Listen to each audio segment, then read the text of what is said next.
During the Northwest Europe campaign from 1944 to 1945, American intelligence consistently found in German prisoner interrogations that the most feared Allied weapon was American artillery. This fear was evident in their tactical behavior. German units moved mostly at night to avoid American artillery observation, dispersed their forces, and kept their own artillery activity brief to prevent detection. They quickly learned to recognize the high-pitched sound of the American L-4 Cub observation aircraft, knowing that accurate, concentrated fire would follow within minutes. German soldiers described the American artillery fire as arriving without warning or ranging shots, landing precisely on their positions, even if concealed or recently occupied. One captured soldier near Saint-Lô in July 1944 said it felt like fighting an enemy who could see and shoot at everything simultaneously. The critical timing was so consistent that German commanders clocked the interval between sighting the L-4 Cub and the first round's landing, an average of 3 minutes and 10 seconds. This speed was shocking to German artillery officers. In the German system, calculating firing data for a battery could take 12 to 15 minutes using range tables, protractors, and slide rules, and often longer under combat conditions. The idea that the Americans could complete the entire cycle, receiving coordinates, computing data for multiple batteries, and achieving simultaneous impact in just 3 minutes seemed impossible. The secret lay not in superior guns, as German 105mm and 155mm pieces were comparable or superior to American ones in range and power, but in the American artillery's system. This system originated from an innovation developed at the United States Army Field Artillery School at Fort Sill, Oklahoma, during the interwar period. Analyzing the profound inefficiency of World War I artillery, which suffered from poor coordination, Major Carlos Brewer introduced a firing chart system to simplify target location and improve coordination in the late 1920s and early 1930s. However, the complex, time-consuming mathematical calculations remained a fundamental problem. The critical breakthrough came under Brewer's successor, Major Orlando Ward, who developed the concept of the Fire Direction Center, FDC. Instead of each battery computing its own firing data, the FDC centralized control at the battalion level, computing data for all guns simultaneously.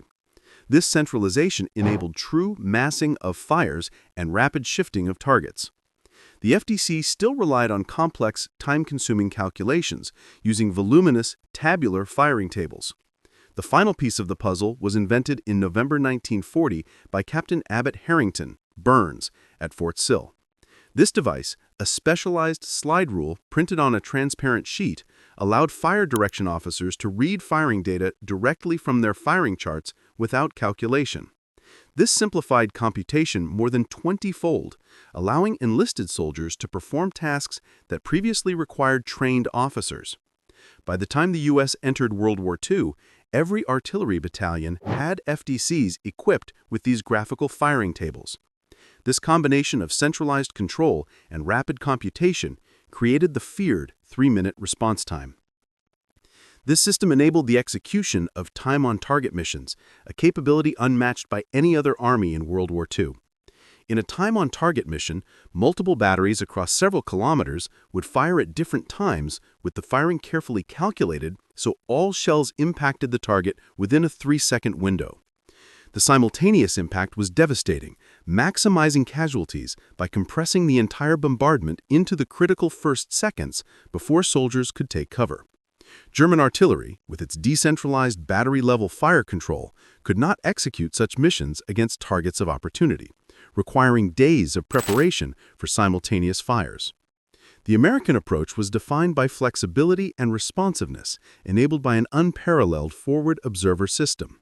Trained artillery officers or non-commissioned officers were placed at the company level and below, embedded within infantry and armored units, with direct radio communication to the battalion FDCs.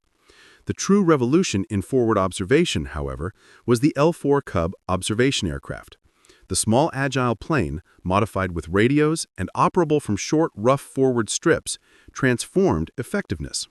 From the air, observers could identify targets, Units in defilade, hidden artillery, supply convoys that were invisible to ground observers, estimate their coordinates, and call for fire directly to the FDC.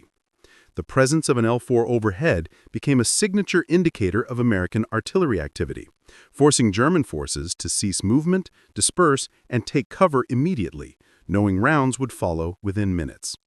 The close coordination between L4 aerial observers and the FDCs was so efficient that an experienced team could have shells landing within 2 to 3 minutes. This constant presence of observation aircraft severely limited German operational freedom and created a state of perpetual vigilance. The FDC system allowed the Americans to rapidly mass fire from multiple batteries and even coordinate hundreds of guns across divisions and corps. This was demonstrated dramatically during key engagements. At the Battle of Mortain in August 1944, American artillery, directed by aerial observers, stopped a desperate German counterattack cold, with fire so intense and accurate that German tank commanders reported being unable to maneuver.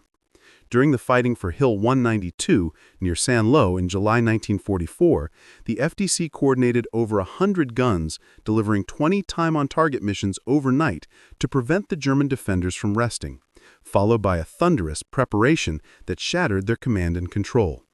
During the Battle of the Bulge, the failure of the main German striking force was attributed by the German official history primarily to the devastating and accurate American artillery fire, which utilized the coordinated power of 348 guns.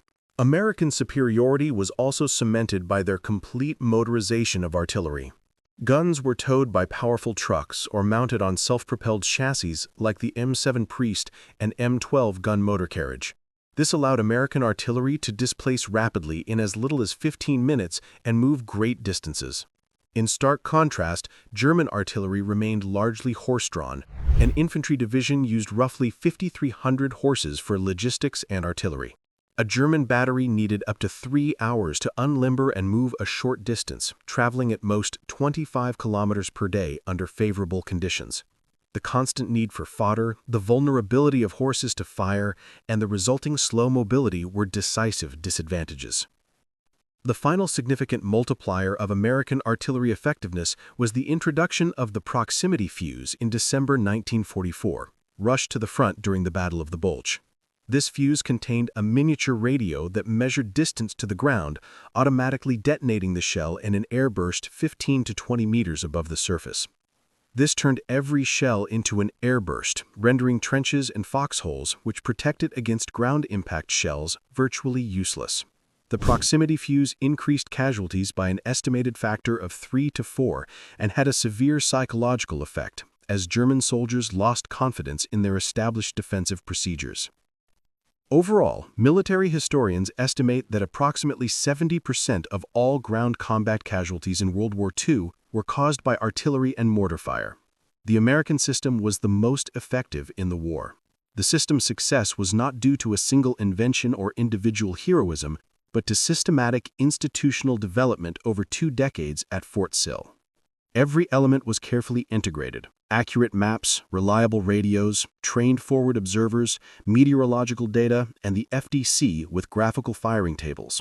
Major General Carlos Brewer and Major General Orlando Ward, the pioneers of this doctrine, enabled a system where American artillery functioned like a single weapon with hundreds of barrels, delivering massed fire with precision and speed.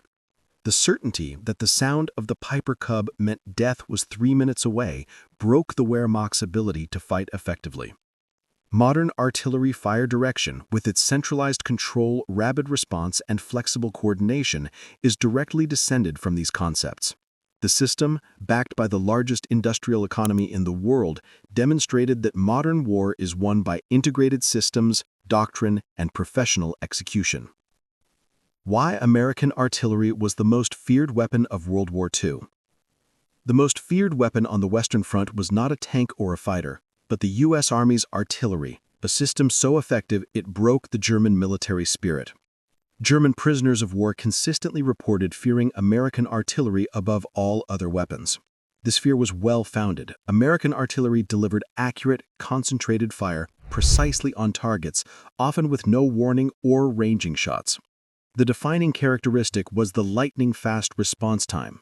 German commanders clocked the interval between the sighting of an American L-4 Cub observation aircraft overhead and the first shells landing at an average of just 3 minutes and 10 seconds.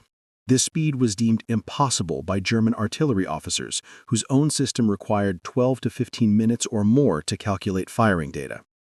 The American advantage was not technological superiority in guns, but a superior integrated system developed at Fort Sill, Oklahoma. Centralized fire direction. Major Orlando Ward introduced the Fire Direction Center concept, centralizing fire control at the battalion level. Instead of each battery calculating independently, the FDC computed data for all guns simultaneously, enabling true massing of fires and rapid target switching. Rapid calculation was the final piece with Captain Abbott Harrington Burns' graphical firing table, a specialized slide rule. This device allowed FDC officers and enlisted men to read firing data directly from a chart, making computation 20 times faster and enabling the 3-minute response time. Time-on-target missions allowed the speed to allow for time-on-target missions, a unique American tactic. Guns from multiple batteries would fire at calculated times so that all shells impacted the target within a 3-second window. This simultaneous impact maximized casualties by eliminating the time soldiers had to take cover after a first explosion. German, British, and Soviet artillery systems could not match this capability against targets of opportunity. Forward observation and air power.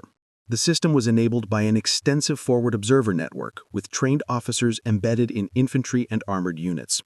The L-4 Cub observation aircraft was a critical element. Flying low and slow, L-4 observers had panoramic views, identifying hidden targets invisible to ground troops and calling for fire directly to the FDCs. The L-4's constant presence forced German units into a state of constant dispersal and nocturnal movement. Motorization and mobility.